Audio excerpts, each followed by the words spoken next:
girls sure suck large fat penis.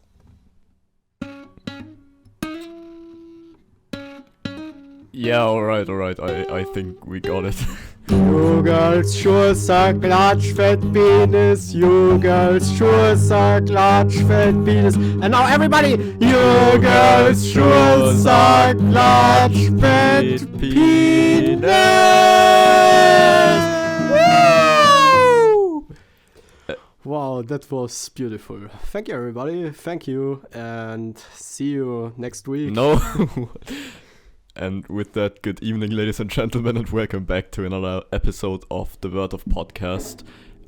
My name is Thomas.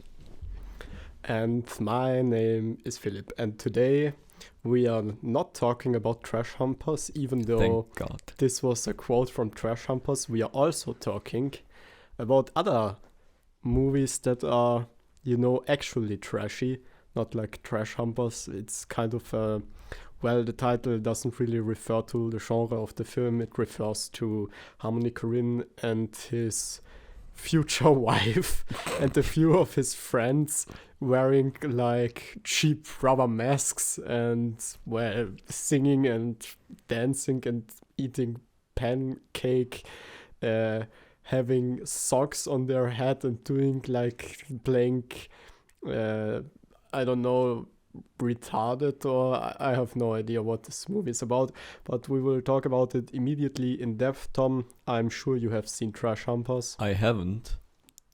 But now you want to, right? No. And so this is the first question I think we have to address. What is even a trash film? What constitutes as a trash film? Well, as with any category in taxonomy, even in biology, in science, we have always individual examples that will trash the taxonomy or the category and so on. So, for example, to the question, what is art, for an example, the philosopher Marcus Gabriel said about this question, well, art is always defined negatively in the sense that you define art and then the job of the artist is to make an art piece that's outside of this category, and so you expand the category further and further and further, but the category is in a constant becoming, to talk with Deleuze terminology and so on, but never really comes to an end. And I think that's true with trash films also. For example, I would definitely consider Jean-Luc Godard's Weekend to be a trash film, and this movie even says at the beginning, there is a text in Jean-Luc Godard's Weekend where it says a film found on the trash and so on, and then the movie starts and so on. So for me, Weekend by Godard is surely also a trash film of a kind. What's your answer, Tom? What would you say? Yeah, it is very difficult to define. If we think of trash films, I'm sure a lot of us are thinking of like cheaply produced, poorly acted, bad special effects films that are usually made just to be cheap and marketable and for the masses to consume.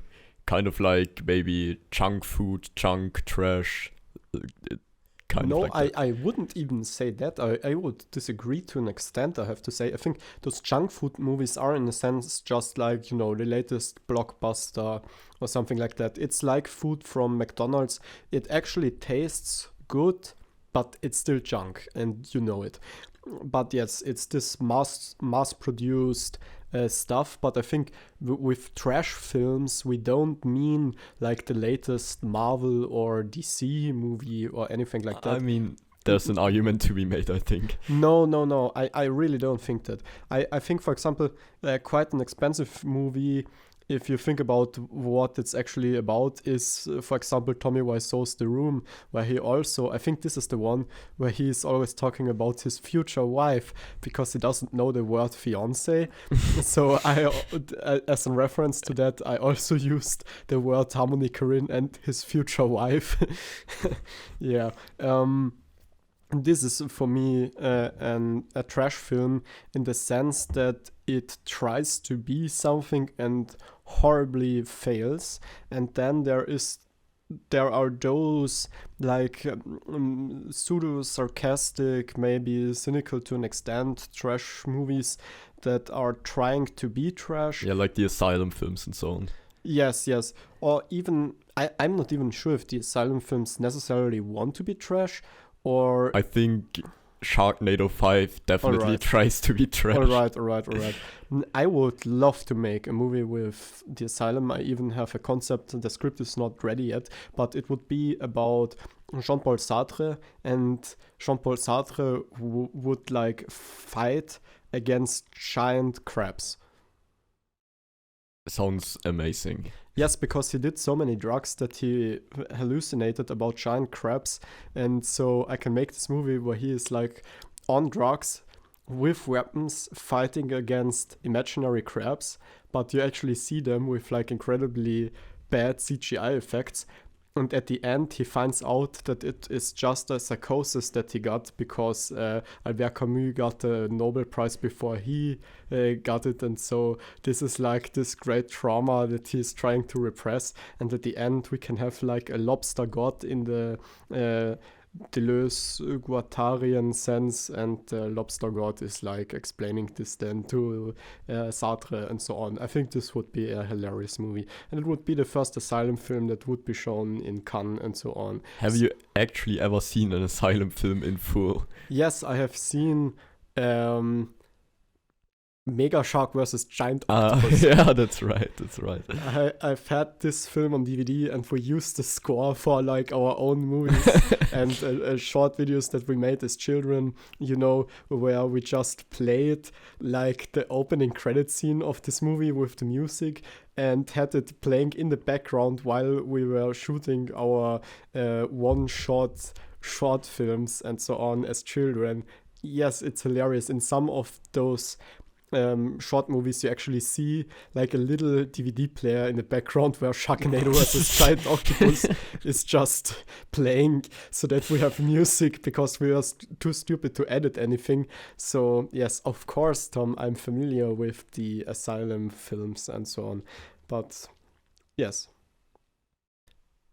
Okay, so we still haven't really established what makes a trash film trashy. Yes, I think we don't have to establish this in like a rigorous scientific way. I think we really can go along with examples, and maybe some definition will crystallize over time. But yes, I think you know, I'm an anti man. What's this term again? An anti-man, like a woman? No, I mean it in the other way. I mean it in the sense that there is this question, okay, do we have terms or names or those kind of things in the first place, or the actual things, like the actual phenomenons? And I think we should, in this case at least, look at the phenomenon and then try to find definition afterwards. So I think it's better for the process if we just talk about individual films that we would consider to be trash films, talk about them, find out if they really are trash films in our opinion, just through talking, and then maybe we will find a good definition at the end. But yes, I'm not even sure that that's necessary. And so, Tom, I would just ask you, what are some of your favorite trash films? Do you have a favorite trash film director or anything like that? I mean, and that's where I think a disagreement could start, because you know how much I appreciate the Robert the Doll movies, and I'm not sure, would you call those trash films? Yes, but it's actually too bad to be trash. No, it's too good to be trash. And I say it's too bad, because trash in a sense can have an aesthetic, but those movies are really like mass produced. So, you know, okay, if you buy a cheap car, this car is not trash. It's just a cheap, ugly, malfunctioning car that is bad for the environment and is ghastly to look at. and Okay, drives but horribly, but it's not trash. Trash can be, for example, John Waters, who is probably the Pope of Puke, I think he's called, or like I don't know, but he's basically one of the most famous trash directors of all time. He made like the Trash trilogy with what is it, Multiple Maniacs, Pink Flamingos, and Female Trouble, I think. And he had an obsession as a child with car accidents, and even as a small child with 5 years old, his mother had to take him to a junkyard, and he would like play around with or in like destroyed cars, and he was playing car accident, and he was like getting off of violence and so on. He loved violence and all of the stuff, and I think here John Waters already recognized a certain aesthetic in those broken cars, in the car crash. We can think about a movie like David Cronenberg's Crash then, where we really have this aesthetic of a car crash, and this would be then the metaphor. I mean, this for me is a trash film. A trash film is like a car crash or a broken car, and Robert is just a really cheap and ugly and boring car. So that's that. Okay, so you don't consider it a trash film then. So we are at least on the same page.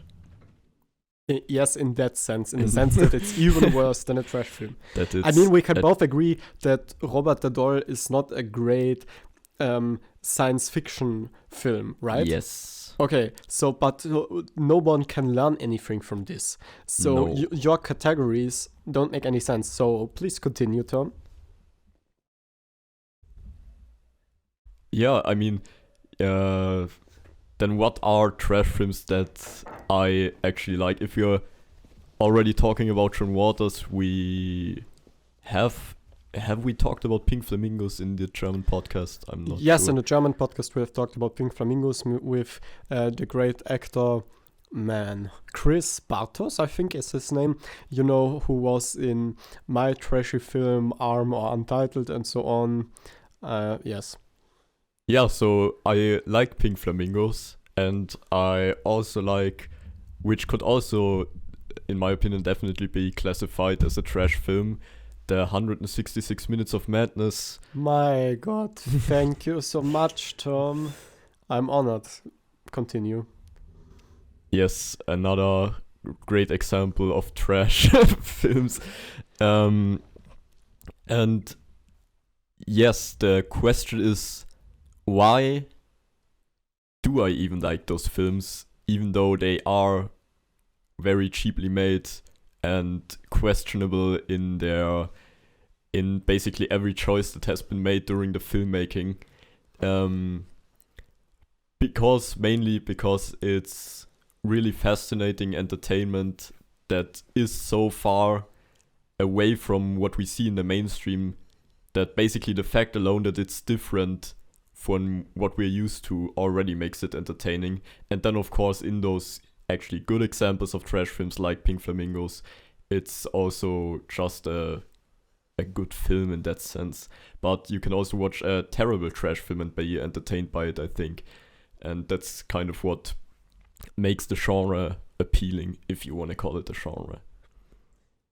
Yes, I don't think that we can call it a genre because, you know, there are trashy dramas and there are trashy action movies and so on. But yes, I think one of the main differences is that in the one case of like Pink Flamingos, the car crash was not an accident, but it was like an art project, like in David Cronenberg's film Crash, where people are like voluntarily crashing their cars together and so on as some kind of crazy experimental performance art even. And that's, I think, what happened in Pink Flamingos. So Pink Flamingos is definitely a trash film, but it is like a voluntary experimental art project where the crash happened, on purpose. And a movie where the car crash happened as an accident would be, for example, something like The Room, or even something like Troll 2, where the director thought that his movie is so popular because people actually liked it, and then he was like really excited, got into a cinema, everyone was like cheering him, so, oh my god, you're the director of Troll 2, you are such a genius. And he was like, yeah, thank you so much. And then everybody started to laugh at the film, and he was like completely shocked, like, oh my god. And it's the same thing with Tommy Wiseau even. I mean, when Tommy Wiseau directed his movie, he got like $5 to $6 million. No one knows where he got this money. Then he wanted this movie to play into like an apartment complex, but instead of shooting in the actual apartment complex, he just rebuilt one by one the exact same apartment complex on set because he wanted it to be professional and so on. Then he filmed with like analog film and video simultaneously because he didn't know what the difference was. and everyone, the editors had to look at the material during filming, after the day of shooting and so on, and they laughed their ass off in like when they first saw like the footage, but no one really told Tommy Wiseau how shitty this is. And yes, Tommy Wiseau made like a brilliant marketing move by buying one how is it called? Advertising wall on the streets. Billboard. A billboard, yes, but one billboard, but for 5 years, I think, but only one billboard, which is also absolutely brilliant. And yes, the movie, of course, was horrendous and awful, and we have famously pictures of spoons everywhere on the set. No one knows why, but yes, Tommy Wiseau. It's because that's the picture that came in the frame when he bought it. It's like an example picture that they put in the frame in the store. Oh my god, that's fucking hilarious. That's hilarious. Thank you for telling me that. And I thought there was a greater meaning behind it. No, I didn't think that, of course. But no, but Tommy Wiseau got incredibly famous and quite successful to an extent, actually. I mean, this movie is still played in cinema all around the world. And yes, people are going there, people are taking spoons with them, and they are throwing spoons at the screen while the movie is playing. It's amazing. Tommy Wiseau is a trash movie hero, but then he produced like a miniseries, and this one he actually tried to make trashy because he had already, this name of like a trashy filmmaker and so on. So he tried to run with that, and it miserably failed. I mean, I haven't seen this miniseries, I don't even know how it's called, but I have seen like clips from it, and it's just everyone is screaming around, and it's trying to be shitty. And this is taking a lot of the fun away. So there is like this perversion, actually, this perverse pleasure in watching a movie where you see someone failing or the vision of someone failing. And I think the passion projects that fail are actually most hilarious. I mean, but it really is like evil to laugh at this, but this is what what makes it so funny. It's like seeing someone slipping on a banana peel, and you can laugh about that, but here you're seeing the passion project of a person who put like his heart and soul into it and millions of dollars, and you see it miserably fail.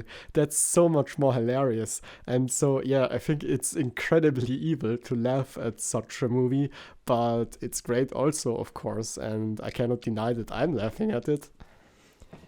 Yeah, but then we have the question of, or we are on the topic of intent, if someone intends a film to be trashy or not. And as you said, Pink Flamingos, for example, was supposed to be exactly the way it was. but let's say that John Waters tried to actually make like I don't know,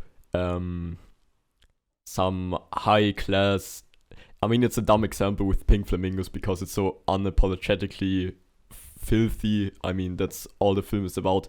But let's say someone would make a film like Pink Flamingos, but he didn't intend it to be trashy, and then it turned out as this hypothetical Pink Flamingo-esque film, if you know what I mean.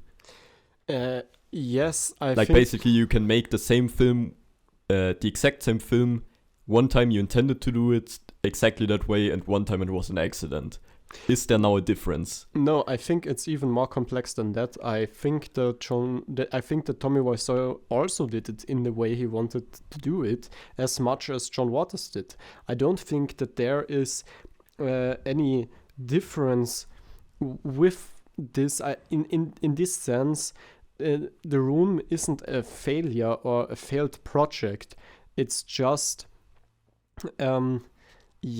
it's just not the movie that Tommy Wiseau wanted to make, and it's obvious, and therefore there is like a sublime touch of failure to it that is not present in Pink Flamingos. But in Pink Flamingos we have like bad effects in the sense that they are not realistic. We have bad camera work in the sense that the camera is just zooming in and out. Whenever someone starts with their monologue, the camera is zooming in, and when they stop, the camera is zooming back. So in a sense, this is bad, quote unquote, camera work.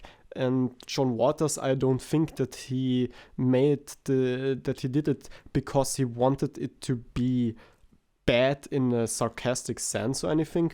I just think he wanted to do it that way because this was an aesthetic that's like interesting to him. And with Tommy Wiseau, it's the same thing.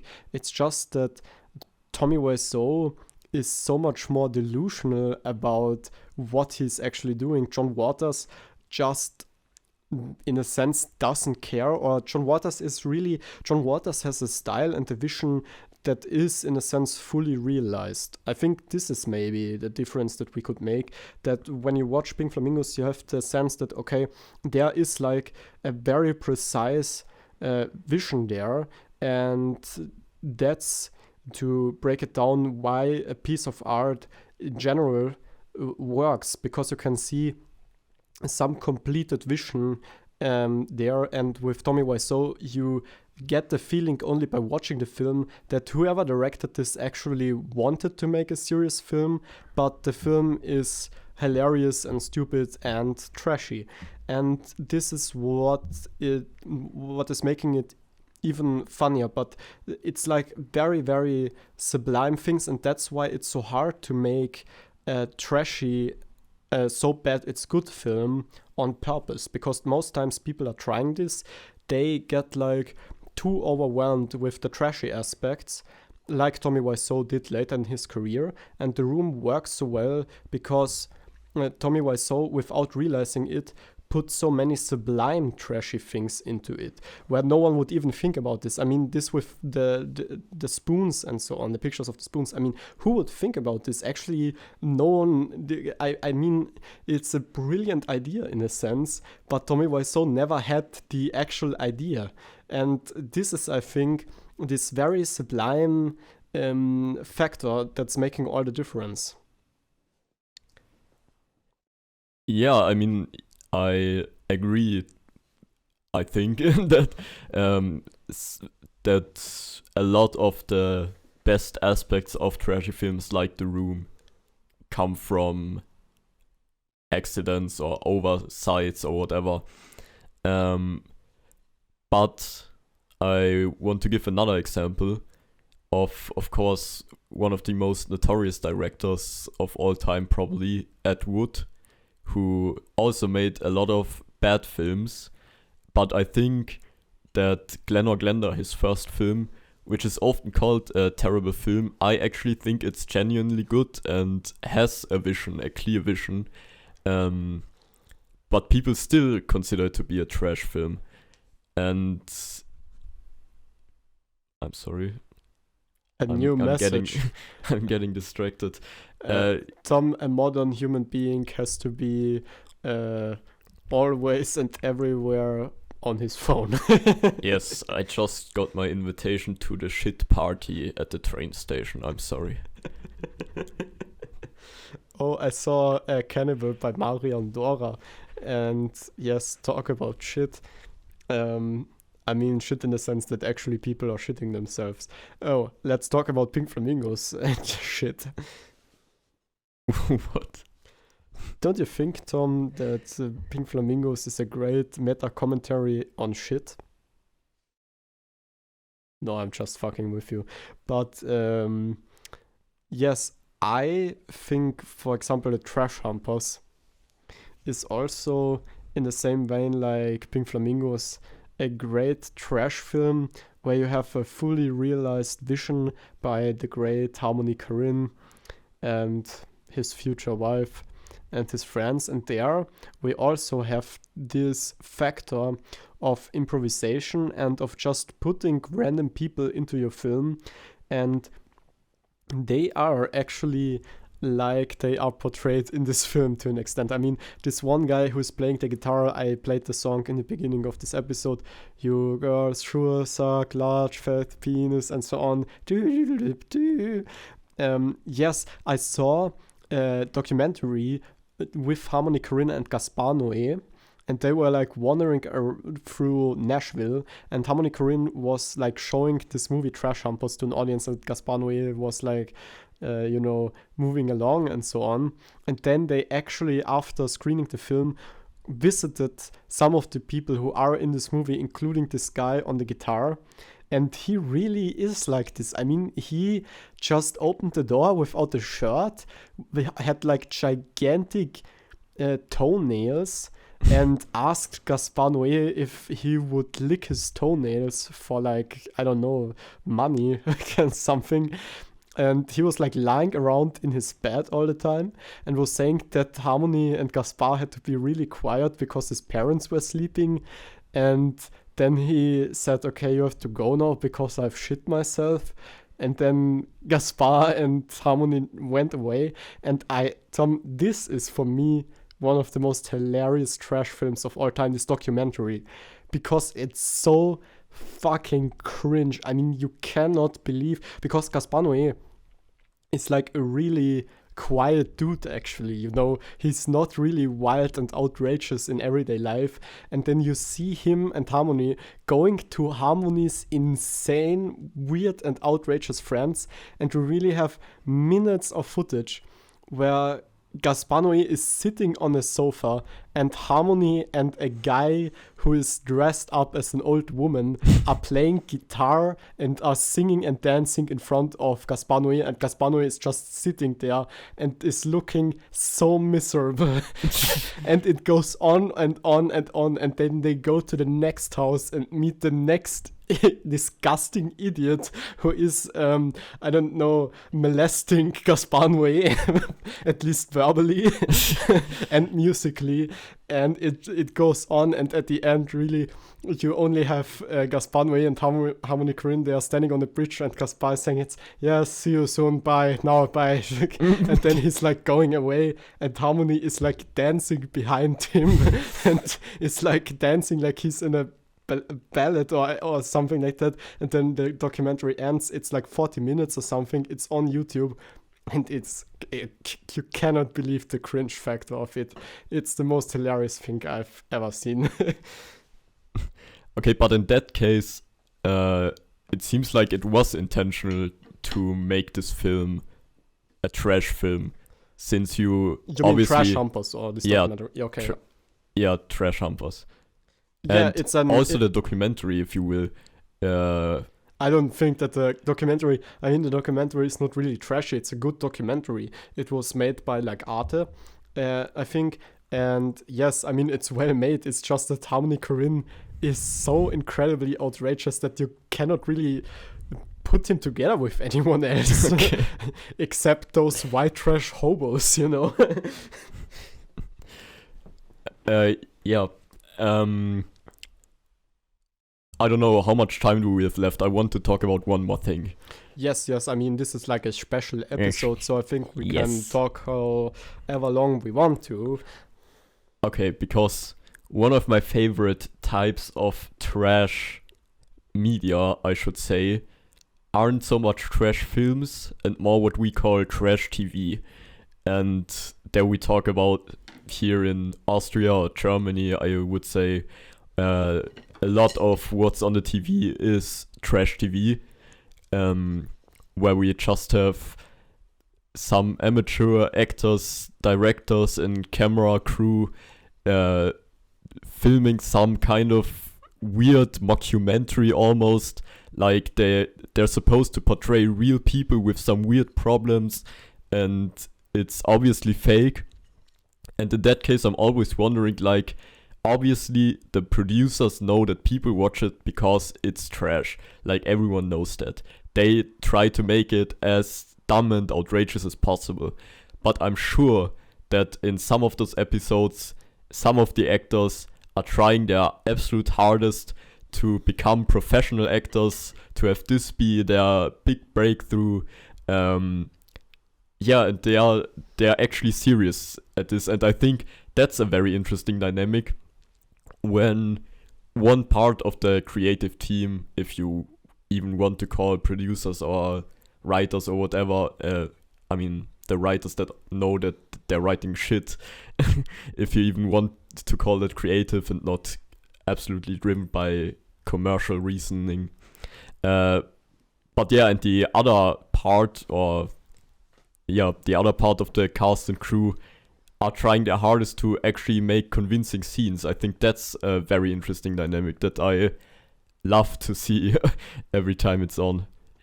Yes, I mean, that's the trick. That's why it works. It's exactly this type of sincerity. And that's the only reason why it works, that you actually have actors there who are trying really to be good actors and fail. And that's the great thing. Those are those subtleties, and even though I can now not really theorize the exact circumstances under which such a performance is now actually bad or actually good or anything like that, we as social animals understand very well if something, some emotion, some gesture is sincere or not. And with bad actors, you just see immediately how fake it all is. And so this is making it more hilarious, especially if those people are not trying to be bad actors, but they are trying to act really good and sincere. And so you immediately recognize when they are failing. And that's, as you've said, the interesting and funny part about trash TV. And that's also why Trash Humpers works, because Trash Humpers also has those scenes where people are just, in a sense, playing themselves. And those scenes are, as far as I know, completely improvised, and they also feel that way. Like, for example, there's like a fat guy in this film, or he isn't even really fat, he's just a normal dude, and the trash humpers go into his house, and then he's saying, okay, I have to make my training now to stay fit, and he's like looking nothing, absolutely not fit, but then he's just laying down on his couch, and he's like on his back, and he's moving up his head like a few centimeters and then down again, and he's doing that like, So he's nodding. yeah, exactly. He's nodding, and the trash humpers are like standing there and are just like watching.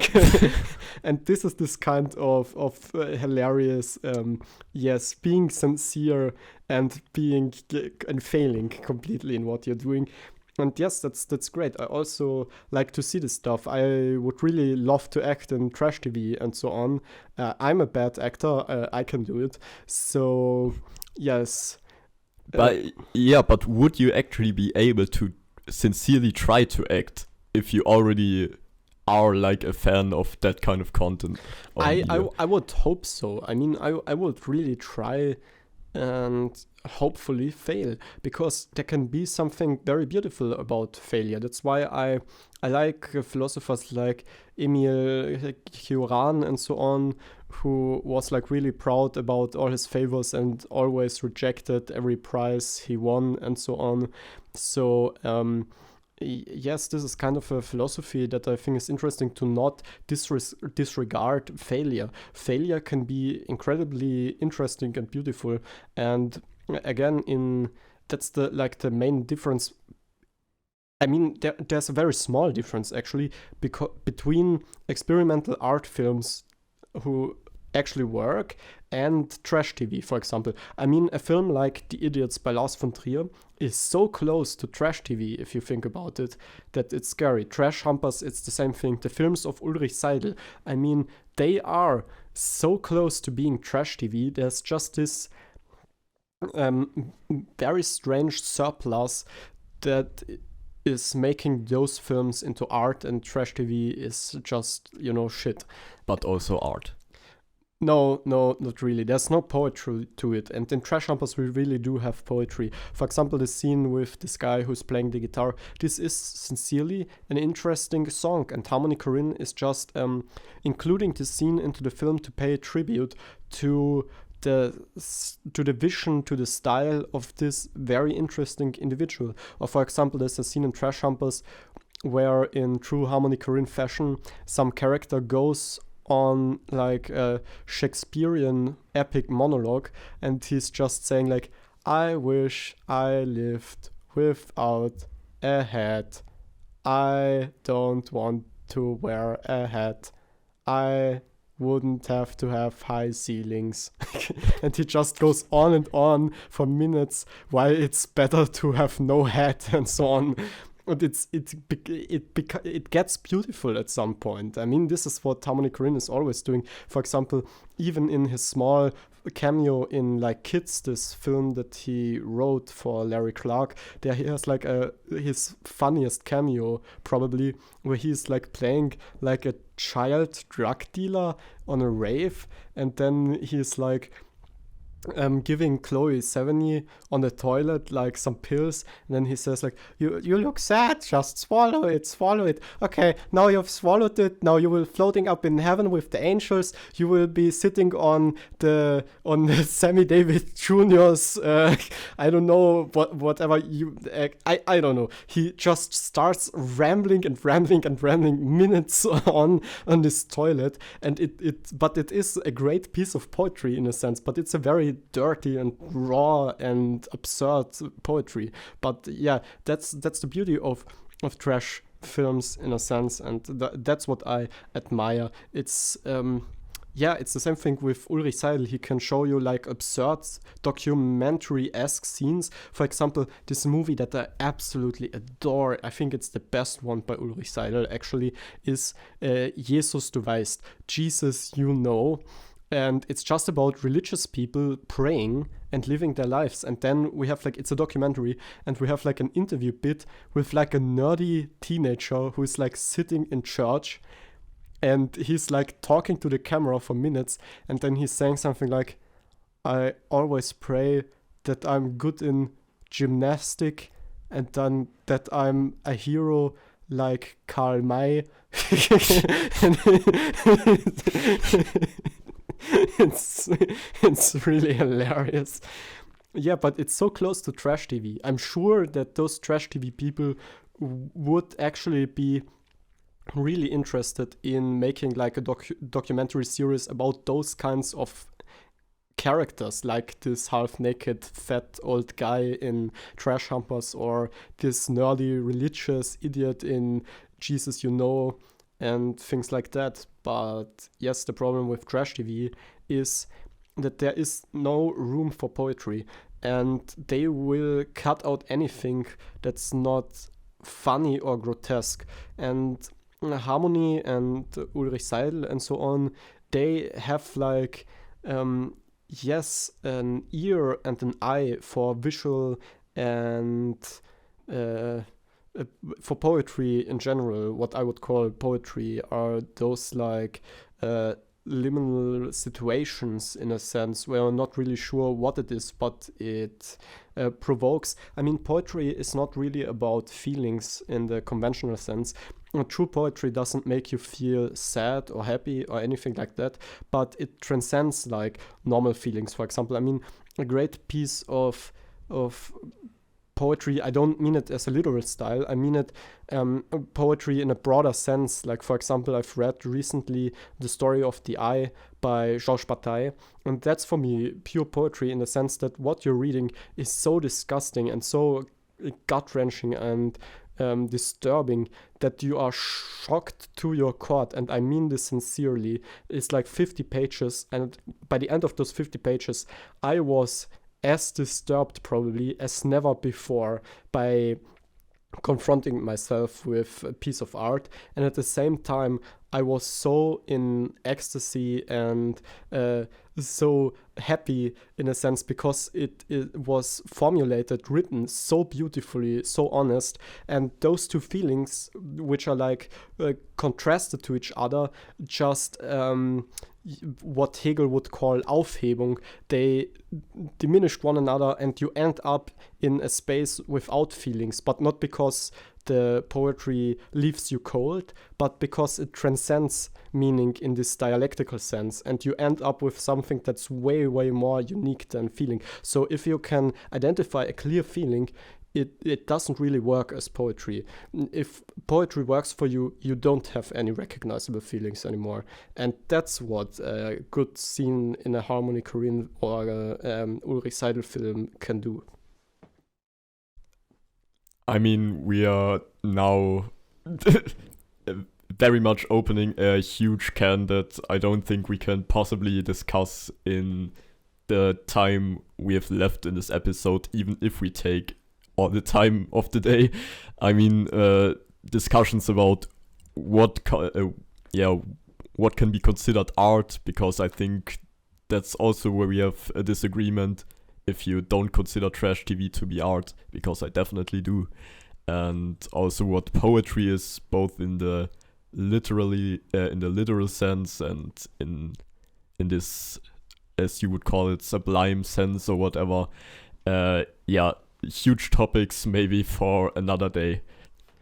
Maybe another time, Tom. But yes, I think we can come to our closing statements.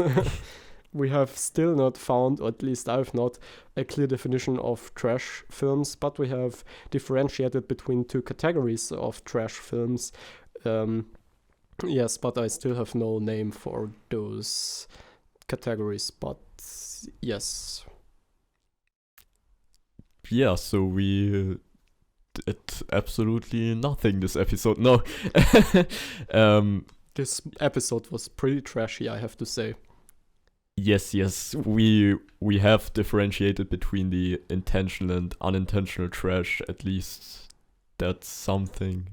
Yes, I think we can close with a joke from Harmony Korine's Trash Humpers. Okay, are you ready, Tom? No. There's like a faggot, and he meets like a girl, and the girl is saying, "Hey, do you want to fuck?" And he says, "No, I'm a faggot, I don't like pussy."